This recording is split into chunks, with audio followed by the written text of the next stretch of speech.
Shifting focus to Venezuela's elections, where amid international concerns over the integrity of the vote, many countries have asked Venezuela's electoral authority to make the vote tally public.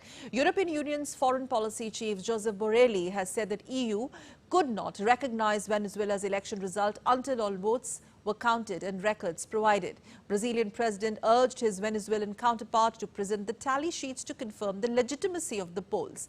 Colombia's foreign minister called for the release of the results of Sunday's presidential election. Fuzail Ahmed reports. Pressure mounted on Venezuela's electoral authority to make the vote tally public after the announcement of results declaring Maduro as winner in the presidential election. On Wednesday, EU Foreign Policy Chief Josep Borrell said European Union could not recognize Venezuela's election result until all votes were counted and records provided. And we asked to provide immediate access to the voting records of these polling stations. And until the records will be made public and verified, the election results that has already declared cannot be recognized. Similar demands were raised by the Brazilian president and the Colombian foreign minister. How are you going to resolve this fight? Show the tallies. If there is a doubt about the tallies between the opposition and the results, the opposition files an appeal and waits for the court to take the process.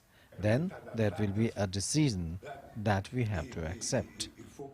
The international community and the Venezuelan people expect transparency and electoral guarantees for all sectors to prevail, and it is also extremely important to clear up any doubts about the results. The US-based Carter Center, which observed the vote, said that Venezuela's 2024 presidential election did not meet international standards of electoral integrity and cannot be considered democratic. It added that the electoral authority's failure to announce disaggregated results by polling station constitute a serious breach of electoral principles. The opposition maintains that its candidate, Edmundo Gonzalez, had more than twice as many votes as Maduro, based on the 90% of vote tallies it had been able to access. To the National Electoral Council who are still looking for the tallies, I say, here they are. Come and get them. Gentlemen of the armed forces, there is no reason whatsoever to repress the people of Venezuela. But the Maduro government denounced the protests as an attempted coup. Venezuelan authorities say they've detained 749 people for participating in the violent protest. President Maduro has ordered military and police patrols across the country.